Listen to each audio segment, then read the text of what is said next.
Today, we're looking back at Urza's Destiny, a very classic Magic the Gathering set, with full of cards that they don't really make anymore. And sort of they do. We're going to start off with Flicker. This is fascinating because a lot of the mechanics of today are based off the name of really old cards from the past, except Flicker is not really one of them. Flicker is a 2-mana sorcery. Remove target non-token permanent from the game, then return it to play under its owner's control. That's Blink. So why don't we call blinking flickering? Because what they did is, like, the way I understand flickering is through Flicker Wisp, where it enters the battlefield, you exile a permanent, and then it comes back to the battlefield at end of turn. That's how I understand flicker. This is not how I understand flicker, but this predates Flicker Wisp. We should be saying that we Flicker Wisp things away. This is literally blink. Sorcery speed blink, and you can blink anything, by the way. Remove target non-token permanent. So it could be a planeswalker, could be an enchantment, could be even an artifact. Okay, next up, let's take a look at Matthew Green's card, Ether Sting. Matthew Green wanted to be first, but you're gonna have to settle for second today. We got 4-mana enchantment. Whenever one of your opponents plays a creature spell, Ether Sting deals 1 damage to that player. Oh, I thought it was going to deal damage to the creature. Like it was like a weirdo sort of stacks-like effect. You bring a creature in play, well, it's going to die if it only has 1 toughness. This is a really good anti-tokens card, though, right? So if someone tries to put like down 1,000,000 tokens, well, you're going to blast yourself for 1,000,000 damage. Be very careful. Life gain. The value of life gain is going to go up. The value of no life gain is going to go down. Next, we have a super chat from Rated Lex. Thank you very much. Bubbling Muck, aka Blue High Tide, huh? What was that supposed to mean? High Tide is blue. Or you mean Black High Tide? Okay, black sorcery. Until end of turn, whenever a player taps a swamp for mana, it produces an additional black. Okay, it was the black. The Black High Tide. I didn't even know this card existed. I think High Tide is instant speed, which makes it unique. It's instant, right? High Tide. Yeah, High Tide is instant. So this one's sorcery, which means basically you're the only one that's going to make really good use out of it. I mean, your opponents can, but they have to have instants to make some really good use out of it. So until end of turn, whenever a player taps a swamp for mana, it produces an additional black. Look at that. Urborg plus this. It's basically a combo by today's standards. Bryce with Academy Rector. At the time, this card basically sees no play anywhere. I think this is one of those Commander All-Stars. It's like Commander or Bust.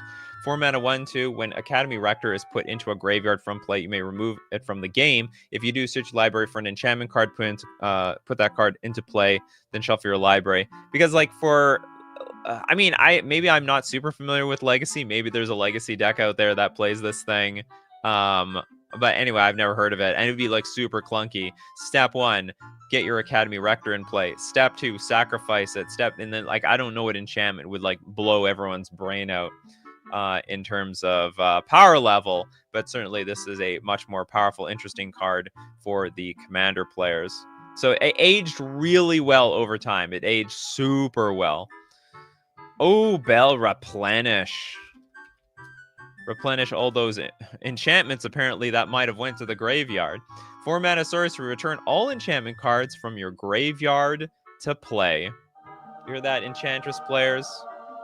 Wizards was looking out for you. Not that this was even played in a fair way. Like, this was just one of millions of combos at the time. There was another card called Opalescence, which turned all the enchantments into creatures. So you basically, like, I can't remember even how they got into the graveyard. I don't know. I guess you self-mill yourself, get a bunch of enchantments in the graveyard, play Replenish. And then, huzzah! Your victory is almost a cinch. Okay, next up. We got Little Deadfly wants Metalworker. Oh no! Yeah, I'm sorry. We need the metal sound effect. I have a metally sound effect for this Metalworker card. 3-mana 1/2. Tap. Reveal any number of artifact cards in your hand. Add 2 colorless mana to your mana pool for each card revealed this way.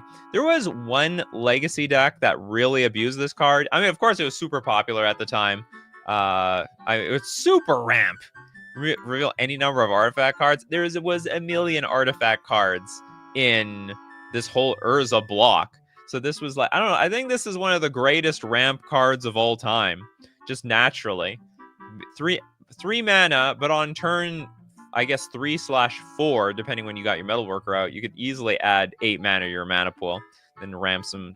I mean, this plus the Eldrazi's these days. Oh no, it doesn't work with the Eldrazi. You got to reveal artifact cards. Wow, they balanced it back then. Balanced it against Eldrazi's 20 years later. David wants Yawgmoth's Bargain really badly. I think this card got like snap banned. It was just instantaneous. It instantaneously went to jail.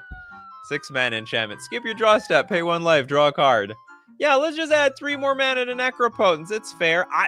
Honestly, just looking at it, I would have thought the same thing. Did they playtest this thing?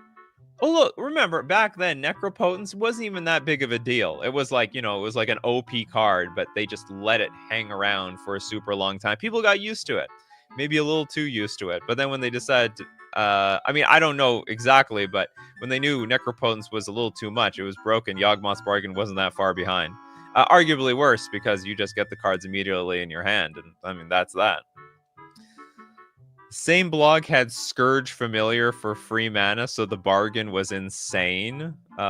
Scourge Familiar. What do we got here for Scourge Familiar?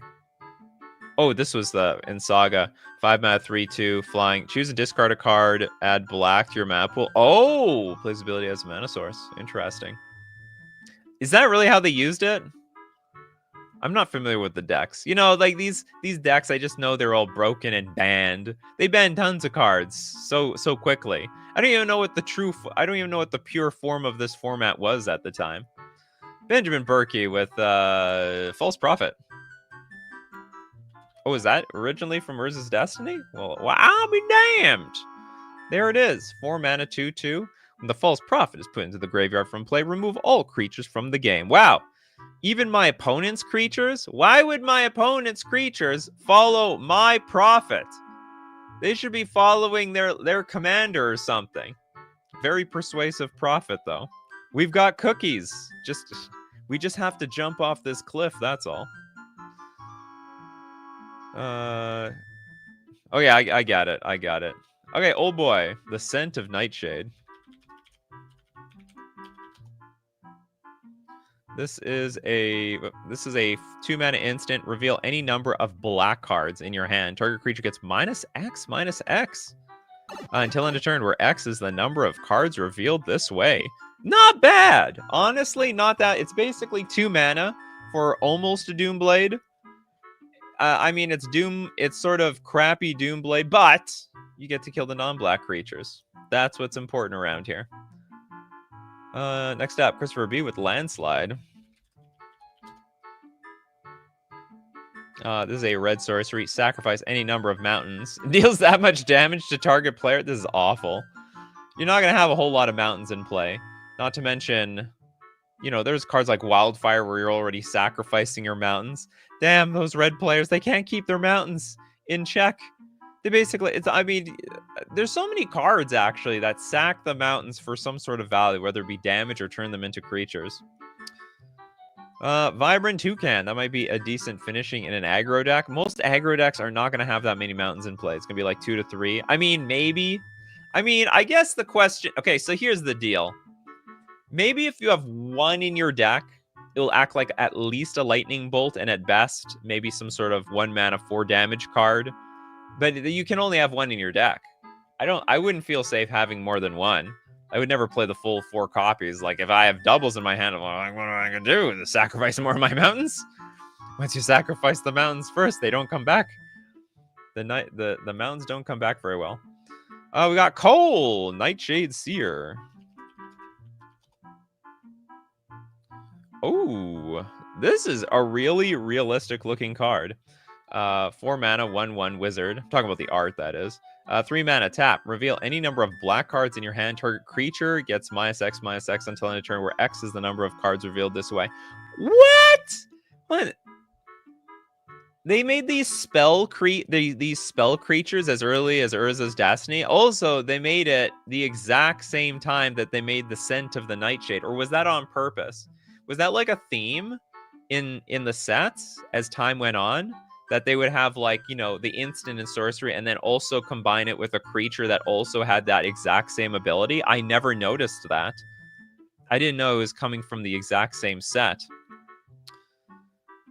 Meme Baruli, the pattern of rebirth. Uber scary aura. And it is a very looking dino. Interesting. Oh, it's actually more of a turtle in the old days. 4 mana enchant creature. When enchanted creature is put into a graveyard from play, that creature's controller may search their library for a creature card and put that card into play. Huh? If that player does, he or she then shuffles the library. That creature's controller. When enchanted creature dies, so it's like very clunky. I almost want to say it's strictly worse natural order. You know, you could play natural order and sack the creature immediately and then go get your creature. Or you could play this thing where there's one more step involved. You got to enchant the creature, then you got to personally put it down. You got to take it behind the barn and shoot it, and then you get the creature. Like, what is even the flavor to this anyway? Like, they're going to take this thing and then feed it to a much larger creature? Is this a knife I see over here? Or is the idea you're going to cut it open and then, like, a bigger creature comes out? I don't know the flavor to stuff like this. Okay, next up, we got Dangerous One. Thank you very much for your super chat, Dangerous One. The Carnival of Souls. Want this to pop off one day. So, like, you're basically saying you're waiting, still waiting.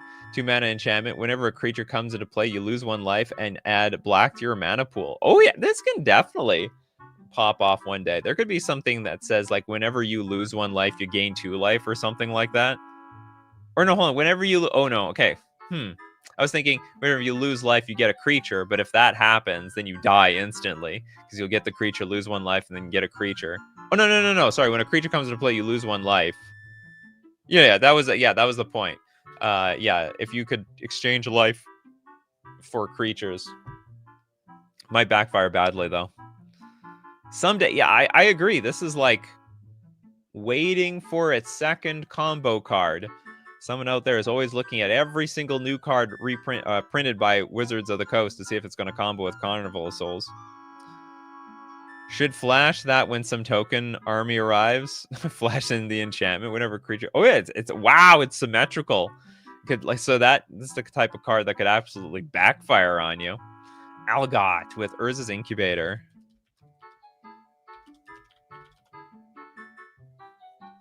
You need a convoluted setup involving Soul Ward and sack out, and yeah, well, then it's not really popping off by itself now, is it? The original Urza's Incubator. What is that in there? A merfolk? There's someone blue inside. 3 mana artifact. When Urza's Incubator comes into play, choose a creature type. Creature spells of the chosen type cost 2 less to play. Maybe it is a merfolk, although the 2 less to play is not very helpful for merfolk, especially at the time when most of them were just blue creatures. Who would this help? Humans? Wizards? Maybe Leviathans? Or something? Something like that. Is this a card? Metathran.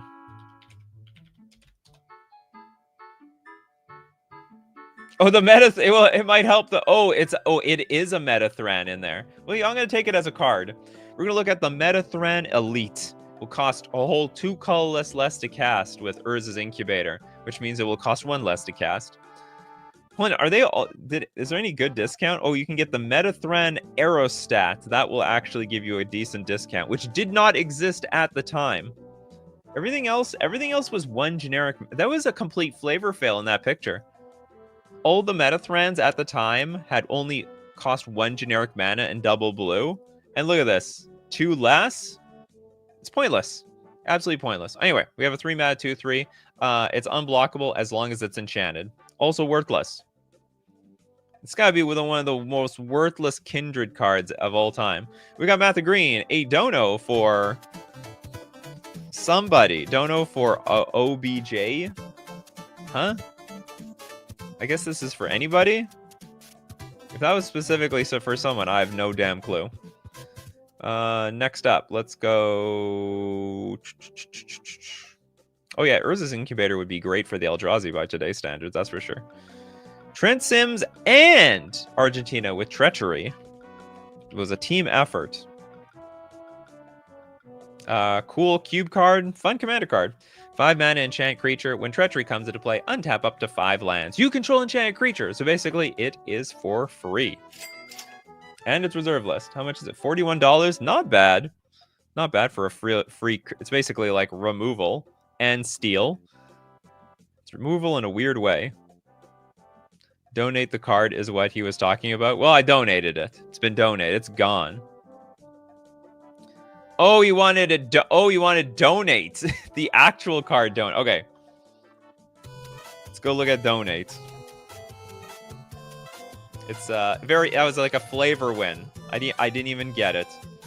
Okay, the 3-mana sorcery. Target player gains control of target permanent you control. I can't believe how much chaos this card created when it got printed. Looks worthless to me, but it comboed with Illusions of Grandeur.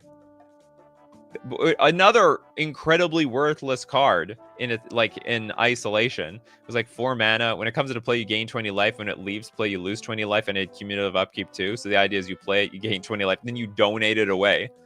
Man, Magic, it just hit differently back then. It just hit differently. The combos were just different too. They were weird. The combos back then, they were so damn strange. Like, you had to like think outside the box for the combos. These, they're basically given to you. Turn 5 win con, something like that. I mean, you have the time, you know. Illusions of Grandeur, that life, it's worth something, you know. Next up, John with Compost. Go on, I gotta close my balcony door. I'll be right back in a second.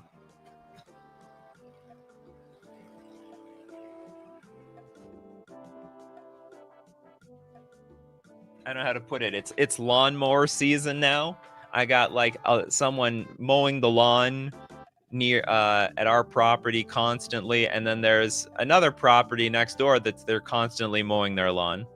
Very frustrating as a content creator. Compost, 2 mana enchantment.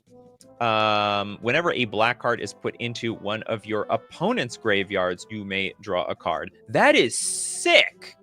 That is absolutely sick. Oh, this is a combo with Painter Servant, right? This is a combo.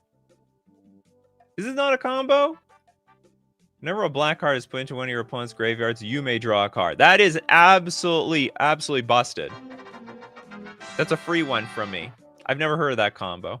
Yeah, used for paint. Yeah, I use a painter. Well, we broke Painter, right, fellas? Just kidding. This is just one of many ways. I mean, honestly, this card, it's dubious without Painter. It'll do something. There's got to be some black. There's got to be someone playing black at the table. Fun fact, you can kill to draw. Oh, you mean kill the creature? Yeah, all right. So that you kill the creature the creatures that are black, they go to the graveyard, you draw. Get some stuff out of it. Chris, welcome, Chris. We got Reckless Abandon.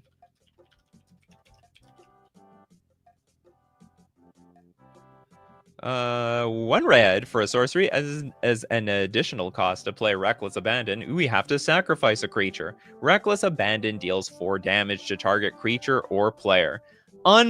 Creature. Oh, we do get to hit the player. That's actually not too bad, even by today's standards. 1 red to deal 4 damage. That's a higher rate than Lightning Bolt. Just got to make sure.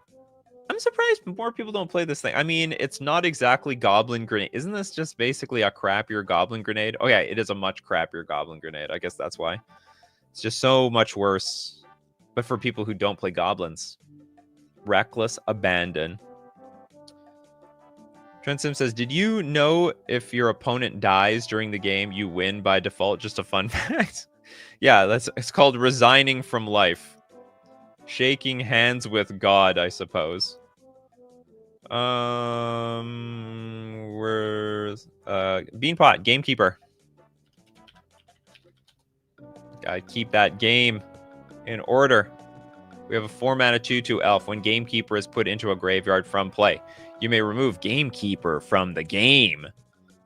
Okay, and then if you do reveal cards on the top of your library until you reveal a creature card, put that card into play and put the other cards revealed this way into your graveyard. You may reveal... Oh, so it's like a weird cascade, except that you could cascade into another Gamekeeper. Is that like the point? You may exile it if you do reveal cards on the top of your library until you reveal maybe another Gamekeeper. Is there like some actual synergy with this card and something else? Gamekeeper is in Conspiracy. I made a cube for that set, but ended up cutting him. Didn't like him very much. Oh yeah, I can imagine the only way this card works is if you have 4 of them in your deck, and I guess if it dies, you just get another one. And then if that thing dies, you get another one. And another. It's the DJ Khaled card, all right? DJ Khaled would be a huge fan of Gamekeeper.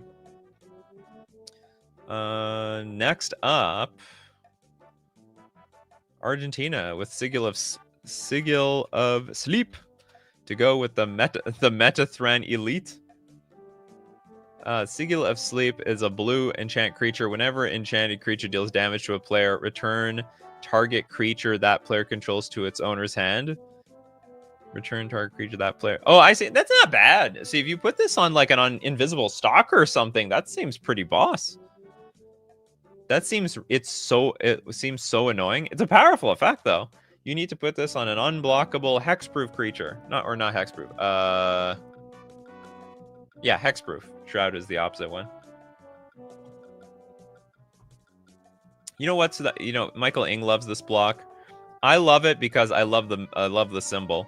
The symbols back then, they were so simple and yet simple but clear. These days, they're getting like...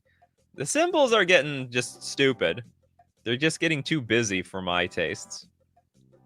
Put Sigil of Sleep on a horseshoe crab. There we go. Oh, it's just damage. It's just damage. It's not combo damage. Combat damage. That works very, very well. Love it. Cole with Yavimaya Elder.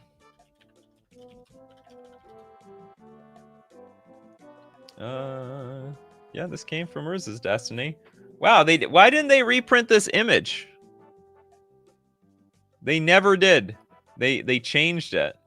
I guess there was like there must be some conspiracy with Ray Lago. They don't do that, you know. Not often. Okay, it's a 3-mana 2/1 druid. When Yavimaya Elder is put into a graveyard from play, you may search your library for up to 2 basic land cards, reveal them, put them into your hand, then if you do, shuffle. Pay 2, sacrifice your Yavimaya Elder to draw a card. So one way. So basically, you're gonna sacrifice this and you get 3 cards. You're gonna draw a card, you're gonna get 2 lands. Is it any lands? No, just basic lands. But lands are lands. Maybe he's looking too much like God or something. The hubris of the Yavimaya Elder. There was a great, you know, my friend shared with me a great, like, post on Twitter. It was something like, RIP to everyone, all the Greeks who died to the gods for their hubris. I am better than them. Maybe even better than the gods. But yeah, I was like, but not me. I'm better than them. Perhaps even better than the gods. Could you imagine Raphaelos Llanowar Emissary was printed today? Actually, yes. I honestly could. This doesn't feel very far off from what they already do today. Like, you look at Nykthos Shrine to Nyx, right? Like, how different is that from this thing? Maybe one day they're gonna have they probably do already have, like, a Nykthos-like creature. So, yeah, they printed Raphaelos in this set. So this was one of the last reserve list cards, because the Urza's block was the last for the reserve list. Tap, add 1 green mana to your mana pool for each forest you control. We got John with the Goblin Festival. Welcome, everyone. Hope that everyone's having a fantastic day. Goblin Festival, a 2-mana enchantment, pay 2. Goblin Festival deals 1 damage to target creature or player. But here's the deal. We have to flip a coin.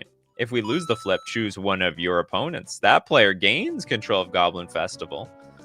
It's weird. I lost the festival in a poker game, all right? Don't explain how.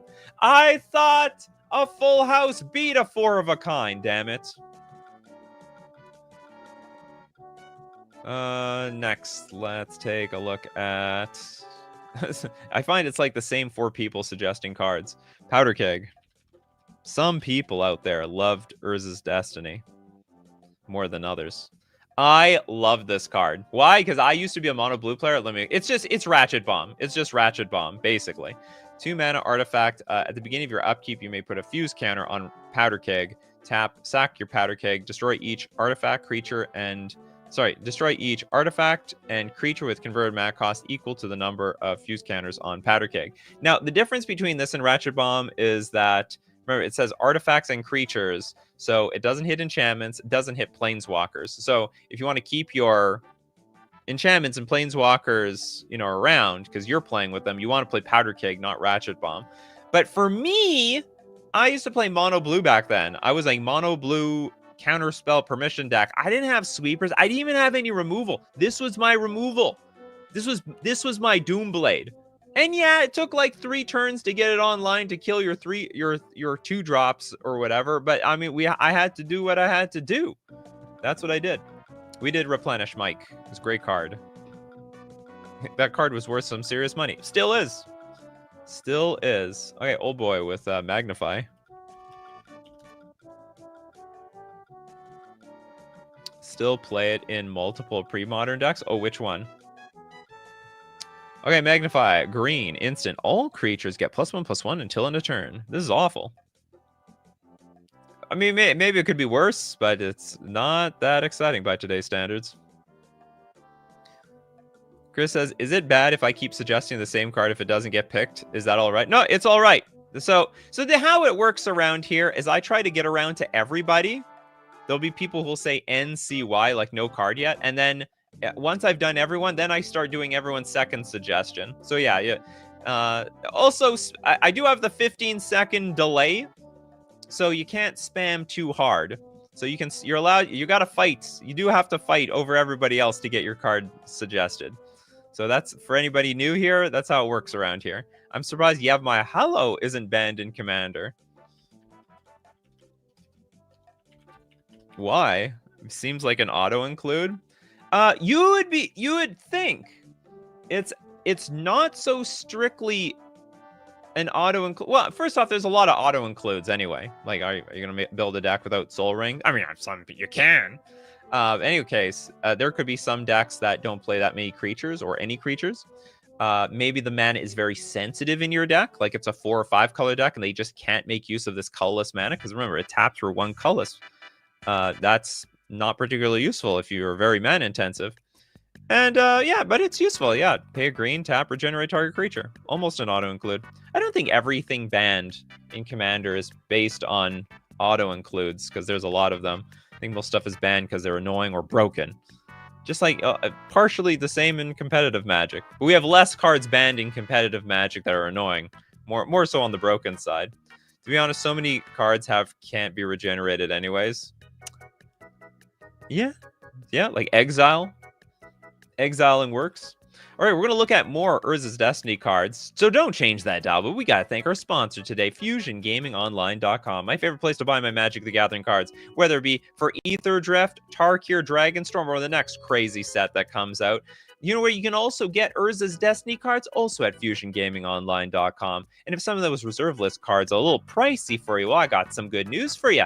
You can use coupon code Nikachu at checkout to get 5% off any reserve list card. Also, anything that you put in your checkout cart. That also works, and it supports the channel.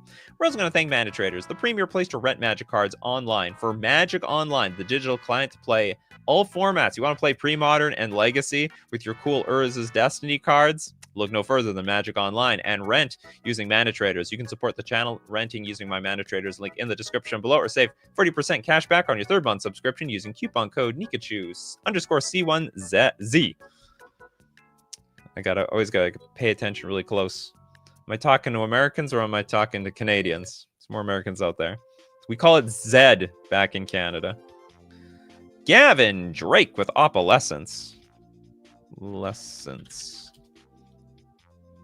Ooh, this. Oh wow, they printed both cards, both in the same set. What are they, insane? That's worse than printing Splinter Twin in Standard, which they did. Wow, amazing. Okay, well, I was just talking about this earlier. 4 mana. Each other global enchantment is a creature with power and toughness, each equal to its converted mana cost. That's still an enchantment. Basically, okay, sorry. Other than auras, the enchantments are creatures. How does that work? Okay, no, okay. I was like thinking about bestow creatures. How does that work with bestow? But they're auras, I guess. Or hold on, what if they're not bestowed? Then, and what if they're already creatures? Questions I'm not going to get answered anytime soon. Nikachu, you know what else is a good donate target? Any one of the leeches from Invasion of a color of your opponent doesn't play, plus Painter Servant. That's a lot of work. You still need that Painter Servant in play. We did Flicker already. I started the show with Flicker. It was a fantastic start. Where Flicker decks get their namesake from? That doesn't make any sense to me because it's Blink.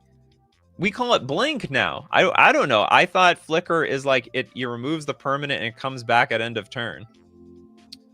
Okay, we got another. Okay, we got the Red Scout. We done Encroach. Strictly Better Thoughtseize? No, except for the Death Shadow, I guess. Black Sorcery. Look at target player's hand and choose a non-basic land card from it. That player discards that card. Huh? Black. Look at target player's hand and choose a non-basic land card from it. That player discards that card. Look at target. What am I missing here? Choose. Oh, sorry. It's strictly going for lands. I was like, yeah. For a second, I was like, isn't this Strictly Better Thoughtseize? So I thought it was like choose a non-land card from it. No, it's choose. Literally, you get to choose their lands. They don't even make cards like this anymore. Like these days, it's like don't touch my lands. Nobody likes that. This is literally trying to mana screw you from your hand. It's actually powerful, I think. I think it's powerful. To really screw somebody's curve up. If I'm on the play and I encroach them. Oh, you have a 1-lander? No, it's a no-lander. Opalescence doesn't care if the enchantment in question is already a creature. All right, good to know. Anton! This was the only set that I ever collected. The entire setup. Back then, Masticore was the most expensive card. Well, whoops. Let me get Masticore. The Masticore. There we go. The King. The 4-mana 4/4 at the beginning of your upkeep. Hey, Anton, do you remember how much it cost? Back then, Masticore was the most expensive card. I believe you. I don't remember how much it cost. And I'm pretty sure I paid a pretty penny to own a few copies myself. 4-mana 4/4. At the beginning of your upkeep, you may choose and discard a card from your hand. If you don't, sacrifice Masticore. That is so bad by today's standards. I gotta dump a card every single turn to keep this thing alive. And then pay 2 mana, deal 1 damage to target creature. That actually holds up pretty well. That's not bad. It's almost like Walking Ballista power level, and then 2 mana regenerate Masticore. It was like and 4 mana for a 4/4 creature that anyone could play. Anyone could put this in their deck. It was almost $20. I believe it. Where's my... There we go. Why was Masticore good back then? Anyone could play it. with a lot of, if you had a lot of mana, and you could generate a lot of mana back then. Remember, this is the Urza's block. You know, think of Gaia's Cradle, think of Grim Monolith, and like Voltaic Key and stuff like that. You could like just shoot down everything. Anything that hits the battlefield, it just dies, and then nothing can kill this thing because you can regenerate it.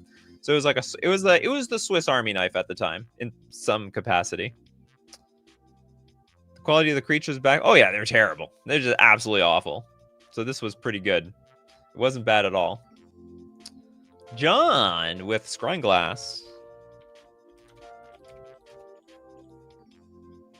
Is a 2-mana artifact. Pay 3, tap. Choose a number greater than 0 and a color. Target opponent reveals their hand. If that opponent reveals exactly the chosen number of cards of the chosen color, you draw a card. Huh?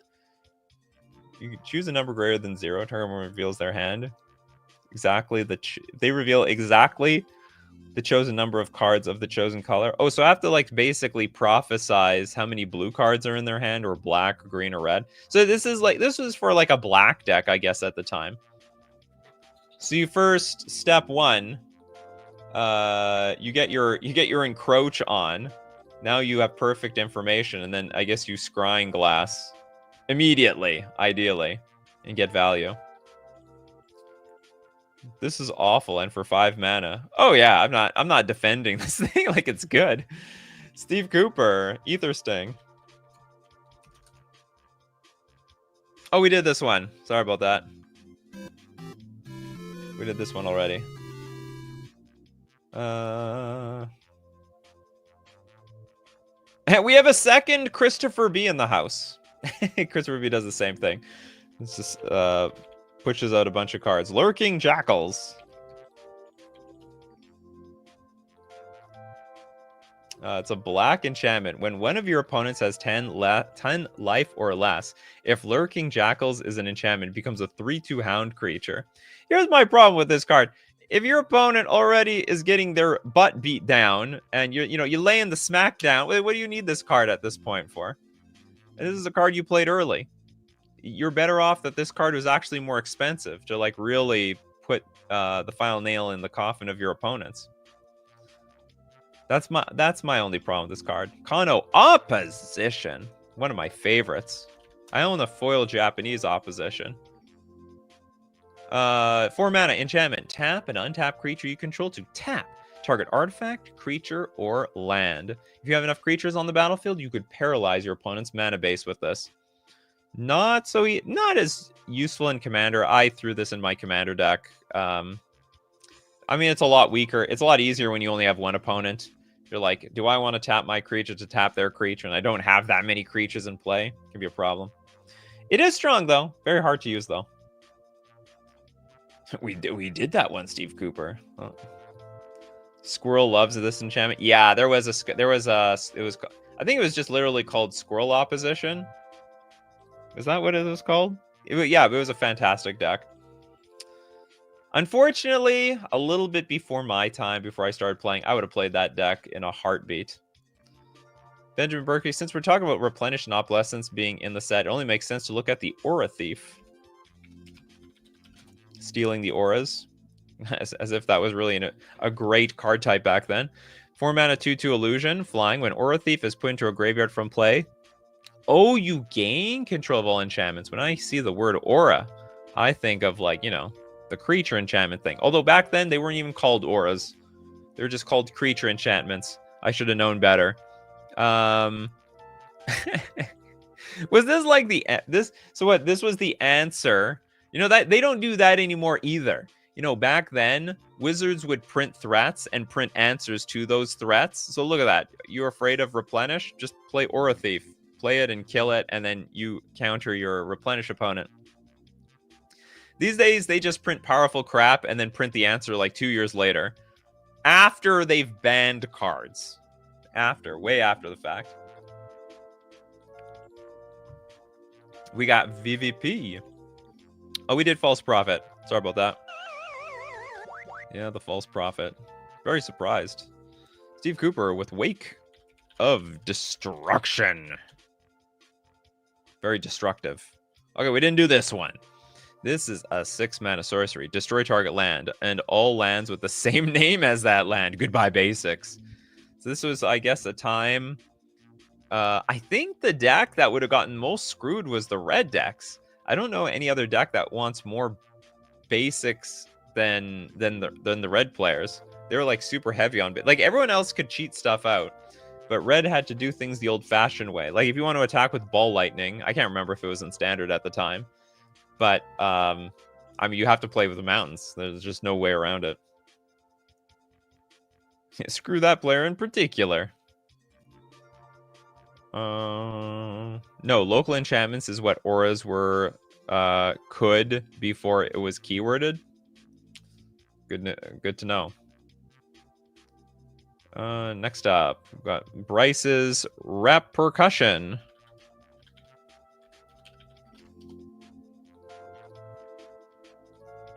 Hold on. Do I have to go back?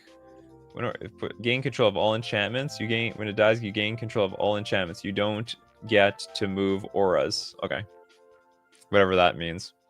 Okay, Repercussion. 3-mana enchantment. Whenever a creature is dealt damage, Repercussion deals that much damage to that creature's controller. Ooh! So basically, everything becomes a Jackal Pup, right? Jackal Pup was the... How many pups are there? There's a few pups. There we go, Jackal Pup. Whenever Jackal Pup is dealt damage, it deals that much damage to you. So I guess they just want everyone to feel the pain equally. If I feel the pain, you should also feel the pain too. Okay, we got Chris here with Raphaelos Gift. Is it a tree? Oh, sorry, Raphaelos' Gift. Is it like... Hold on. It's green tea. Am I right? Okay, Raphaelos' Gift. Oh, I can't even see. It's just a green blob of something. Reveal any number of green cards in your hand. Return an enchantment card from your graveyard to your hand for each green card revealed this way. That actually sounds like really big card advantage. I just don't know how to make it work. Reveal any... Like, so I could reveal 5 green cards and I get 5 green cards from my graveyard back to my hand. I think that just sounds like incredible value. You got to be in a green deck for this thing. I think it's sweet. That's not a bad answer too. You might Raphaelos must have been on something to produce all that green mana. Didn't we just do Repercussion? We just did it, so people are a little bit behind the chat. We did it. Okay, Kano with Rain. Academy Chancellor. Oh, 3-mana 1/1. It's a legendary human wizard. Whenever you or a permanent you control is the target of a spell or ability controlled by one of your opponents, you may draw a card. And if Rain Academy Chancellor is enchanted, you may draw another card. Target of a spell. So basically, if you kill it, this is like the earliest instance of if you try to kill my thing, I draw cards. Whenever you or a permanent you control is the target of a spell or ability controlled by one of your opponents. This is amazing. Isn't this... Okay, so what's the difference between this and that Sultai Elf? Whenever you or a permanent you control is the target of a spell or ability controlled by one of your opponents, you may draw a card. And if Rain is enchanted, you may draw another card. So I get to draw 2 cards? Why is this card... This card's $1. What am I misreading here? If someone kills my stuff... Yeah, it's like whenever a crime is committed against you, you draw a card. Is like 3... Like, I think 3 mana for a 1/1 is not bad. Well, I guess... No, yeah, and if you kill this thing, that's not a bad deal at all. I spent 3 mana, you killed this thing, you lost a card, I drew a card out of it. Some crew members weren't even born yet around here, that's true. It is good, just kind of boring, I guess. You kill Rain first, so it's just 1 card. Value, that's still value. I mean, it's card disadvantage on your case. It has to be clunky or something. The card looks awesome. And if we can protect Rain... And by the way, it triggers before it dies. I draw a card. Oh, I counter your spell. Come on, bring it. Keep bringing it. You may draw a card whenever, and it's not even once per turn, right? I think this is underrated.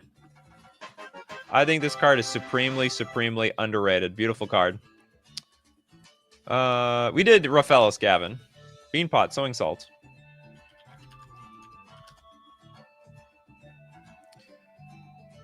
The original Sowing Salt. It's a 4-mana sorcery. Are they in the desert? Remove target non-basic land from the game. Search its controller's graveyard, hand, and library for all copies of that card, and remove them from the game. That player then shuffles their library, and then probably cries. I think we did Academy Rector already. Or is this another card? Yeah, we did this one. Gavin, Drake, Body Snatcher. Are they swiping dead bodies? Okay, so we've got this is the list of the original card. 4-mana 2/2 minion. When Body Snatcher comes into play, you may choose and discard a creature card from your hand. If you don't, remove Body Snatcher from the game. It must come with a body. When Body Snatcher is put into a graveyard from play, remove Body Snatcher from the game and return target creature card from your graveyard to play. I can't help but feel like a lot of these cards all needed a sack outlet, which they had, I guess. They had some. Red had one. Pretty unbelievable. I didn't exist when Urza's Destiny came out. Oh, you youngins. I was a little bit old, I think. When Urza's Destiny came out, I think I was like 12 or 13 or something like that. I was just born, I suppose. Christopher B with Goblin Mason. Gabos. 2-mana 2/1. When it comes to when it's put into a graveyard from play, destroy target wall. A lot of death triggers in Urza's Destiny. They might have invented the death trigger. Okay, Gavin with Eradicate. This is a 4-mana sorcery. Remove target non-black creature from the game. Search its controller's graveyard, hand, and library for all copies of that card and remove them from the game. Then that player shuffles their library. Only problem with this card is it's sorcery. Outside of that, it's A-okay. We have Deadpool over here. I was -4 when the set came out.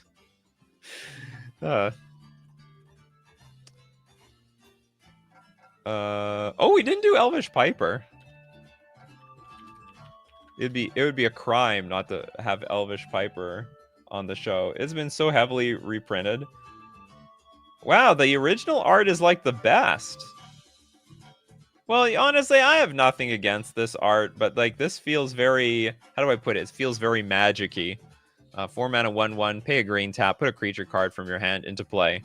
This is one of those cards basically all the noobs look at and they're like, "Oh my god, I've got an idea. I've got this amazing idea. I'm going to put a big creature in play." And that's the origin story of people getting into Reanimator and combo decks and so on. It's their taste. And you know what? It works too, as long as your opponents don't kill it. Yeah, the biggest Timmy card of all time. Timmiest of the Timmy. Yeah, we did Treachery already. Yeah, nothing bad will happen to my 4-mana 1/1. It's impossible. Until they play like some global enchantment that says all your creatures have haste, and they play it at 5 mana, then they'll get you. See, that's a Timmy player thinking on another level.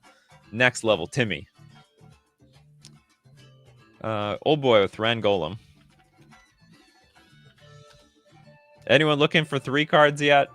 Any 2-card yet, people? 3 cards yet? I have to say the old brown border somehow feels best. I don't know why. It somehow feels best in the Urza's block. Just doesn't feel the same anywhere else. 5-mana 3/3 Golem. As long as Thran Golem is enchanted, it gets +2/+2 and gains Flying, First Strike, and Trample. Well, I just want to compare it to Black Lotus. Did they change the border? Oh, they did. So the old brown background, it's not... When did they change this? I do like this a lot, though. I never... I just realized now. I didn't realize that the artifacts had a makeover way back then. Oh, Phyrexian Negator! Coming to negate my life. Coming to unlife me. It's a 3-mana 5/5 horror with trample. It's it's actually the most ridiculous card when you first read it. When Phyrexian Negator is dealt damage, sacrifice a permanent for each 1 damage dealt to it. Like, why would you want to play this card? You play this to deal pain to yourself. Like, the deal is you want to play it against a deck that doesn't have creatures. So like a control deck, a combo deck. It's made for donate. No, it's actually, it's made to just play yourself. You just you just have to make sure you're playing it against a deck that can't block it or deal damage to it. And there's quite a few of them. Google AI says it changed with 5th Dawn. Yeah, well, that's the problem. It's Google AI is looking at that was like the last change, and they never changed the artifact background again. But anyhow, yeah, this is a cool card. I don't know if I ever actually came to own it, but I learned to respect it. I thought the art was really cool. I thought it was like a type of card that you were living on the edge. It was like a type of card you have to not fear danger. In reality, I don't think any reasonable person is playing this against like a red burn deck or something like that. Okay, let's look at Matthew Green's Scour.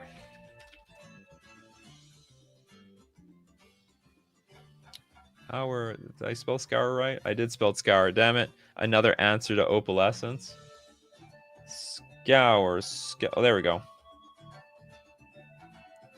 4-mana instant, remove target enchantment from the game, search its controller's graveyard, hand, and library for all copies of that card, and remove them from the game. Then that player shuffles their library. Yeah, we did that. Yeah, we did the old Yawgmoth bargain. Benjamin Berkey without Thran Dynamo. Yeah, we gotta get Thran Dynamo in here. This is almost iconic at this point. What's an OG cost? $4. You want the original Thran Dynamo? Cough up $4. 4 bones. 4-mana artifact, tap, add 3 colorless mana to your mana pool. Simple and effective. Yeah, all hail the Thran Dynamo. Anton, also remember that back then you would often get it out on turn 1 thanks to Dark Ritual. Absolutely. Oh yeah, that's talking about what's it called? A Phyrexian Negator. This was a turn 1 play. No, that still doesn't matter. I mean, if your opponent puts a Jackal Pup and deals 2 damage to this Phyrexian Negator, I mean, you're still getting screwed. You're like losing your lands. You have to keep the permanents on the battlefield, or you're gonna lose your Phyrexian Negator. At some point, you lose. You don't have any other permanents to sacrifice. Looks like a boiler. I don't know what to say about this thing. It's a very weird design. Look, they got some sort of tube on an angle here. There's a valve over here. Like, I have no idea what's going on over here. Why isn't it just equal always on all directions? Christopher B, the first card to portray Speedster Hippopotamus long before Aetherdrift the Momentum.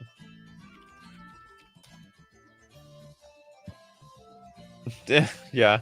3-mana enchant creature. At the beginning of your upkeep, you may put a growth counter on Momentum.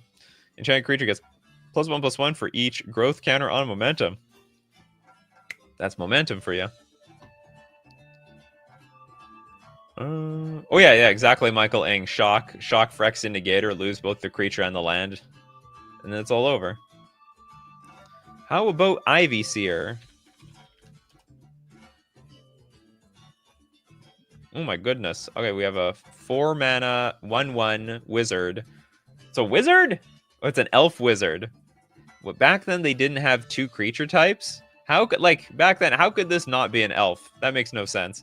Pay 3, tap, reveal any number of green cards in your hand, which are probably going to be elves. Target creature gets +X/+X until end of turn, where X is the number of cards revealed this way. It's a weird elf deck. You don't even need to go all in on... You actually don't want to play your elves. Keep them stockpiled in your hand. So you go all in with Ivy Seer. Looks like an Elder Scroll NPC. Yeah, I don't disagree at all. You don't have 2 cards yet, David Sampson? Bloodshot Cyclops.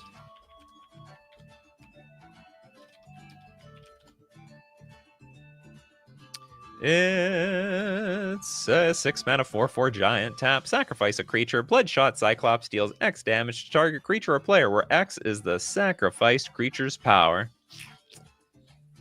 We're going to sacrifice our Phyrexian Negator. It works. It helps us in 2 ways. Do they have Thorn Elemental back then? Oh, I guess so. The cards are so lopsided. Some of the cards are just broken, powerful, and then the other ones are just worthless. It's which is very much the case of a long time ago. Thorn Elemental, a 7 mana 7/7. Thorn Elemental may deal its combat damage to defending player as though it weren't blocked. Wait a minute, I need to mention a card before the show ends. Thieving Magpie. There we go. Oh my god, it's adorable. So my origin story is actually about how I was watching my friends play in a tournament, and there was one player who was playing with Thieving Magpie and was like, wow, this is cute. Okay, I actually want to get into this game. And so that was basically my origin story. So I played a blue permission based deck where like I had 4 Thieving Magpie in my deck, and that was my win condition. I got close to getting decked out, and that's how I eventually added some like Morphlings and Mastercores to my deck, but basically it was the same thing. The better Ophidian, not according to the tournament players. And you know what? Looking back, it's not. Ophidian is literally like 3 mana, and that 3 mana is just, it's a big difference. You know, this does have evasion. There's something so valuable about playing this 4 mana 1/3 flyer. You just turn it sideways, peck them for 1 damage, but draw a card. And I was addicted ever since. They're very cute magpies. Oh yeah, the 7th edition starter pack right there.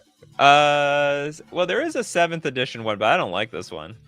2 thumbs down on this art. Sorry, Christopher Moeller, nothing against you, but the Una Fricker one just has got you good, big time. Bryce, how about Storage Matrix? How about it? Thank you very much for the donation, Bryce. Storage Matrix. I will store that money like the mana gets stored in the Storage Matrix. We have a 3 mana artifact. As long as Storage Matrix is untapped, instead of each player untapping the permanents they control during their untap steps, the player chooses artifacts, creatures, or lands and untaps all permanents of the chosen type they control. This is giving me what's that blue wizard? The blue wizard that you have to choose like upkeep, main phase, combat step or something like that. Like you have to choose one. You don't get everything. So actually, it doesn't. It turns out this card isn't storing anything. It's just a stacks card. It's just stacks. Fate Spinner, yeah, this is giving me Fate Spinner vibes. Thanks so much, Christopher B. We've got the Encyclopedia of Magic the Gathering. I should test you one day. Have a game. We have a Jeopardy game show with Christopher B on it. See how deep the knowledge of Christopher B goes. Anton says, cool origin story for me. It was Force of Nature and how cool he looked. What, with the ape?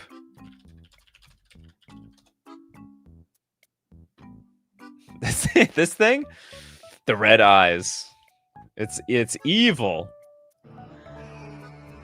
Okay, we got some super chats. One from Trent Sims. Thorn Elemental was the face card of a cool pre-con with a CD that teaches the game. It is how I learned how to play back in 7th edition. You got that right. I think we did Thorn Elemental already. But we'll donate this card. Very spiky. It gives me Shredder vibes from Teenage Mutant Ninja Turtles. Shredder was also very spiky. Okay, who are we going to donate this to? Let's give it to Bell, I guess. The Junk Diver. Hold on, did we do this one? I don't even remember if I read it. It may deal its combat damage to defending player as though it weren't blocked. basically unblockable. Although you could kill it. Okay, Junk Diver.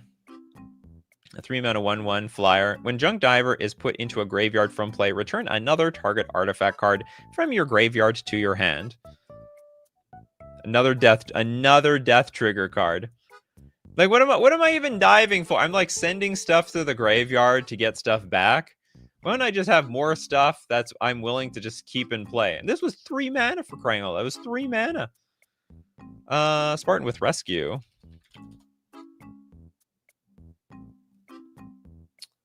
That would be a good stream. Chat player plays MTG Jeopardy and against each other in Nikachu. I am worthless at... first off, I'm just worthless at trivia in general. But I would be even more worthless at MTG trivia. Okay, we got a blue instant. Return target permanent you control to its owner's hand. Well, you know what? This card is actually quite It would be very playable in Standard today. Because they've got that stupid Pixie self-bounce deck. We did Opalescence Croker games. You're coming at the super end of the show. Steve Cooper with the super chat. Temporal Adept, 6 mana bounce, LOL. And a dono. Temporal... There's a lot of temporals. Temporal Adept. Yeah, I had the... I could remember the image of this card. I don't remember what it does. 3 mana, 1/1. Triple blue, tap, return target permanent to its owner's hand. I mean, in a world, there's a world where this could be good. There's a world. Your opponent's like missing their land drops. I can bounce your lands, you fool. That'll teach you to miss your land drops. It's very, very slow upheaval. Okay, we need... Doesn't look like a wizard. Well, you know what? Apparently it doesn't matter because Urza looks like a wizard but isn't a wizard. So you can't judge a book by its cover. Well, this person has like the Talarian, I don't know, shoulder pads or whatever. Raznab, you deserve a super chat. Compliments of Steve Cooper. Blizzard Elemental.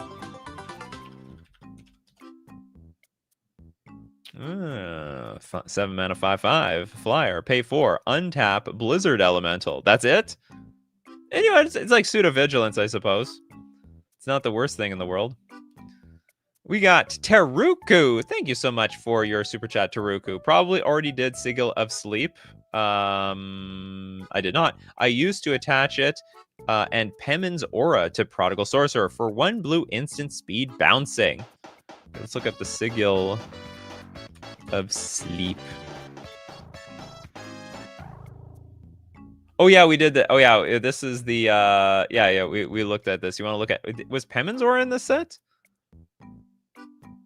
Okay, hold on, let's look at how is it spelled? Pemin's Aura. No, this is from Scourge.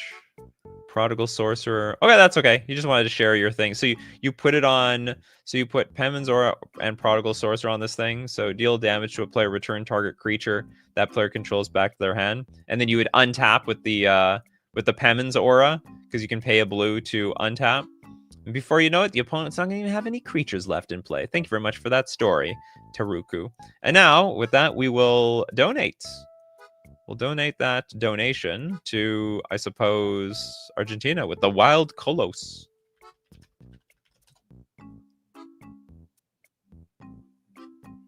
It's a 3 mana. It's a beast. It's a goat beast. They errated it, everyone. It's a goat. Bah. It's got haste, by the way. It's very fast. What is it? Is this like a Star Wars meme? This reminds me of Empire Strikes Back between like Luke and that the thing he had to kill to warm his hands. Looks identical, except there's more people here. See, Luke Skywalker could take care of the was it the tam the bomb. It's got some stupid name. Someone out there, the Tauntaun. That's right. It's got some absurd, ridiculous name. Anyway, that's what I'm seeing here when I look at this card for the most part. We've got with Solidarity. Did we do Solidarity? Solidarity. Did come from Urza's Destiny. 4 mana, instant. Creatures you control get +0/+5 until end of turn. Well, it's a pretty crappy way to end the show, but you know, we got to end it at some point. All right, thank you very much for everyone for being here today. I hope you enjoyed going down memory lane of Urza's Destiny. Certainly, it actually changed my destiny, if I must say myself. How about you? And if you want to be part of the show, you got to be here 3 p.m. Central Standard Time. Be there or be square. And thanks to everyone who supports the show. If you're a patron on Patreon, a member on YouTube, or you super chat to be part of the show, or even super chat so other people can be part of the show. And of course, thank you very much, everyone, for being here today, giving us your card suggestions and also your memories. People like Bonovsky, Matthew Green, Christopher B, Jess, Old Boy, Argentina, Steve Cooper, Jess Kano, we got Bastock, David Sampson, Little Deadfly, Benjamin Berkey, Raznab, Bell Banovsky, and more, because you are the ones that keep the show running. So we're going to keep brewing those coffees, Coffee Crew, and we're going to keep brewing up the magic. Take care of yourselves, and of course, I will see you at the next cup.